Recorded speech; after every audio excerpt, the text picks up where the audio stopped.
Smart city mission की ranking में झारखंड देश भर में अव्वल। योजनाओं के क्रियान्वयन में अपनी राज्य 12वें स्थान पर। केंद्रीय आवासन व शहरी कार्य मंत्रालय की तरफ से स्मार्ट सिटी मिशन की रैंकिंग जारी की गई है। ये रैंकिंग योजनाओं के क्रियान्वयन के प्रगति के आधार पर जारी हुई है। इसमें झारखंड देश भर में अव्वल आया है। देश के 36 राज्यों व 100 शहरों में झारखंड शीर्ष पर जगह बनाने में कामयाब हुआ है। 100 शहरों में चल रही मिशन की योजनाओं की प्रगति के मामले में झारखंड की राजधानी रांची लगातार बढ़त के साथ 12वें स्थान पर पहुंच गई। वहीं दूसरी तरफ राज्य व केंद्र शासित प्रदेश की सूची में दिल्ली 11वें स्थान पर और बिहार 27वें स्थान पर है। वहीं शहरों की सूची में नई दिल्ली म्यूनिसिपल कॉरपोरेशन 41वें स्थान पर, बिहार की राजधानी पटना 68वें स्थान पर मौजूद है।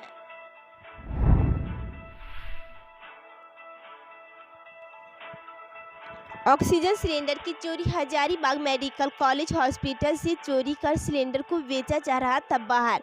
2 वार्ड बॉय गिरफ्तार। हजारीबाग मेडिकल कॉलेज हॉस्पिटल से ऑक्सीजन सिलेंडर की चोरी कर बाहर बेचने का मामला प्रकाश में आया है। इस मामले में अस्पताल प्रबंधन द्वारा मंगलवार को थाना में FIR दर्ज करवाई गई। पुलिस ने ऑक्सीजन सिलेंडर चोरी मामले में अस्पताल के ही 2 वार्ड बॉय को गिरफ्तार किया है, जबकि आउटसोर्स कंपनी MJ सालकी के 2 सुपरवाइजर को पूछताछ के बाद PR-1 पर छोड़ा गया है। मामले की जांच जारी है। इधर सूत्रों की माने तो हजारीबाग मेडिकल कॉलेज हॉस्पिटल में बेड भी बेचे जा रहे हैं। गंभीर स्थिति में पहुंचे मरीज को बेड खाली नहीं होने का हवाला दिया जाता था, जबकि हॉस्पिटल में बेड खाली हुए करते थे। यह भी बताया जा रहा है कि हॉस्पिटल का ही रेगुलेटर 4000 से 5000 में बेचा जा रहा है। राज्य में तीसरी लहर से बचाव की तैयारी शुरू। सदर अस्पताल में बनेगा child dedicated Covid ward. DC ने सिविल सर्जन को कार्य योजना तैयार करने का दिया निर्देश। कोरोना से राज्य में दूसरी लहर से थोड़ी राहत मिलने के बाद अब जिला प्रशासन तीसरी लहर से बचाव की तैयारी में जुट गया है। रांची में अब चाइल्ड डेडिकेटेड कोविड वार्ड बनेगा। इसकी तैयारी शुरू हो गई है। इसके मद्देनजर DC शिवरंजन ने 2 अस्पताल रानी जनरल हॉस्पिटल और सदर अस्पताल का निरीक्षण किया। DC शिवरंजन ने बताया कि सदर अस्पताल में 40 से 60 बेड को लेकर कार्य योजना तैयार करने का निर्देश सिविल सर्जन को दिया गया। उन्होंने कहा कि आने वाले दिनों में बच्चों को कोरोना प्रभावित होने की आशंका को देखते हुए सदर अस्पताल में oxygen supported bed, ICU, pipeline supported oxygen bed आदि की तैयारी को लेकर कार्य योजना तैयार करने के निर्देश दिया गया है।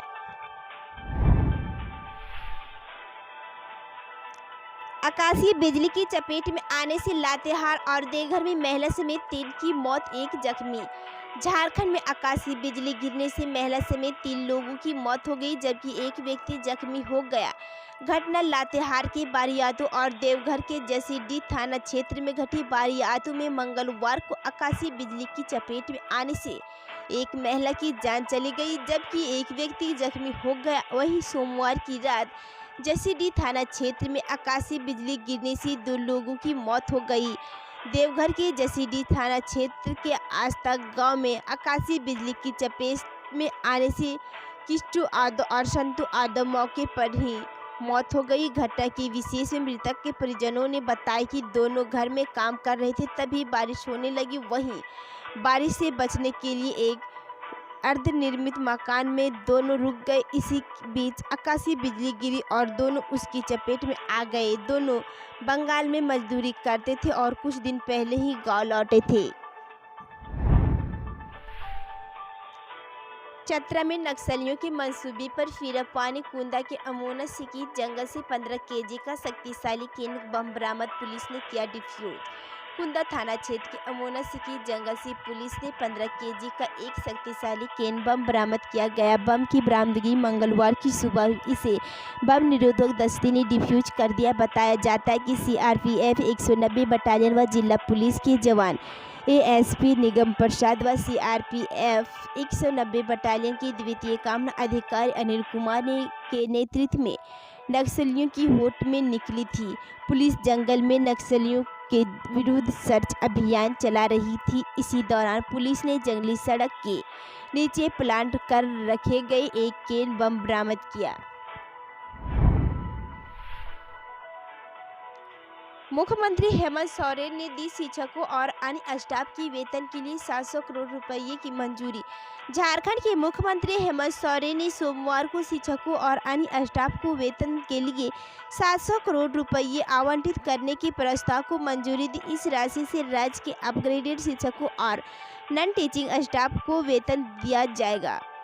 राज्य सरकार के एक प्रवक्ता ने कहा कि अपग्रेडेड स्कूलों के शिक्षकों के लिए 700 करोड़ आवंटित करने के अलावा मुख्यमंत्री ने विशेष माइनॉरिटी स्कूलों के शिक्षकों के वेतन के लिए भी 191.41 करोड़ रुपये जारी किए हैं। इसके साथ ही 5.10 करोड़ रुपये संशोधित स्कूलों के शिक्षकों के लिए स्वीकृति हुई है।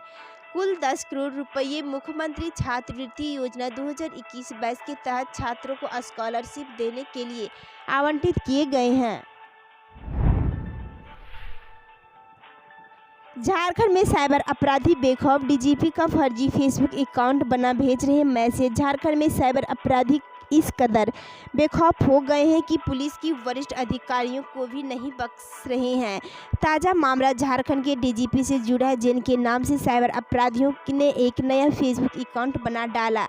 यही नहीं, डीजीपी के फर्जी फेसबुक अकाउंट से लोगों को फ्रेंड रिक्वेस्ट भी भेजने लगे। एक व्यक्ति से रुपयों की मांग भी की। मंगलवार सुबह डीजीपी नीरज सिन्हा ने खुद अपने साथ हुई इस जालसाजी के बारे में जानकारी दी। इसके पहले भी झारखंड के में कई वरिष्ठ पुलिस अधिकारियों के फर्जी फेसबुक अकाउंट बनाकर साइबर अपराधी पुलिस को चुनौती देते रहे हैं। झारखंड पुलिस ऐसे अपराधियों को आगे बेबस नजर आती है।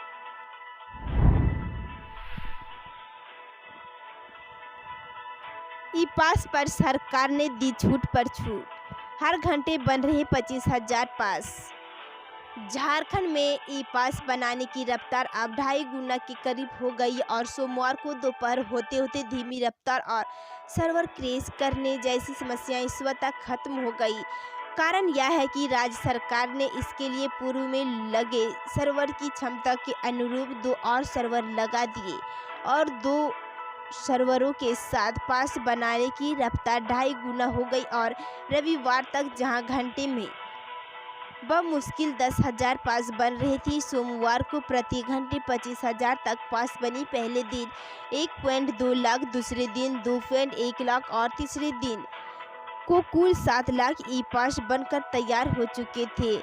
एनआईसी के राज्य सूचना पदाधिकारी संजय गर्ग ने बताया कि सोमवार को ही सभी परेशानी की कोई शिकायत नहीं मिली। सरकार ने इस मोर्चे पर जीत दर्ज कर ली है।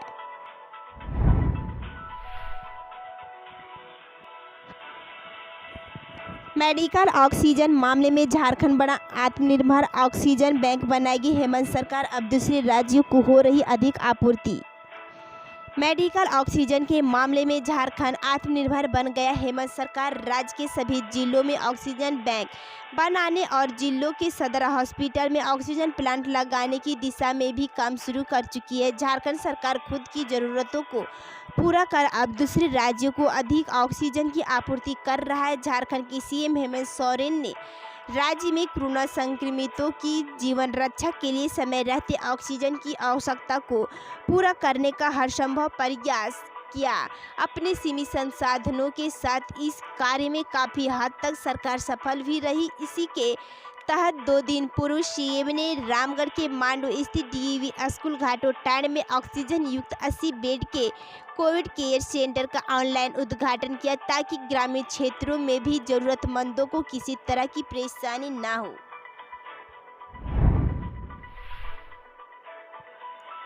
चक्रवाती तूफान ताऊ-ते का हजारीबाग के बड़का गांव में दिखा असर, बिजली के खंभे और पेड़ उखड़े।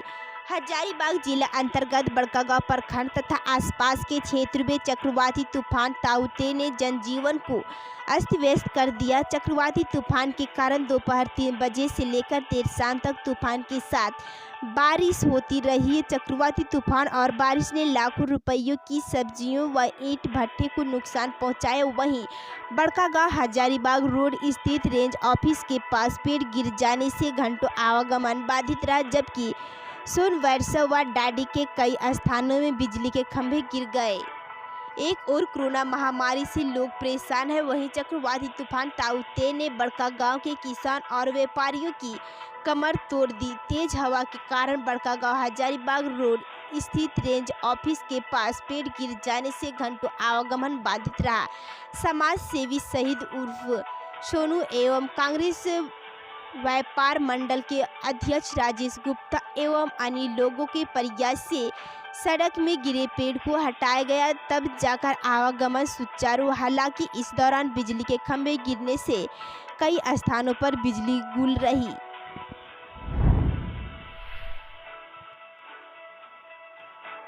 झारखंड में 24 घंटे के दौरान कोरोना के सामने आए 2507 नए मामले, 60 मरीजों की गई जान।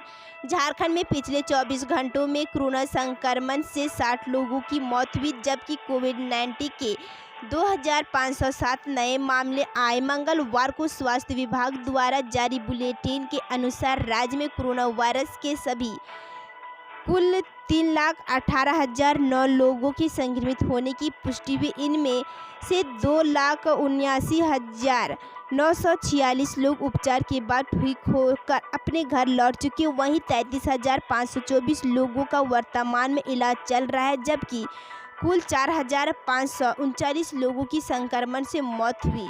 बुलेटिन के अनुसार प्रदेश में पिछले 24 घंटे के दौरान 55,172 सैंपलों की जांच की गई, जिनमें से 2,507 में संक्रमण की पुष्टि हुई। मंगलवार को राजधानी रांची में कोरोना वायरस के 292 नए मामले आए, जबकि पूर्वी सिंहभूम में 392 और हजारीबाग में 215 नए मामले सामने आए हैं।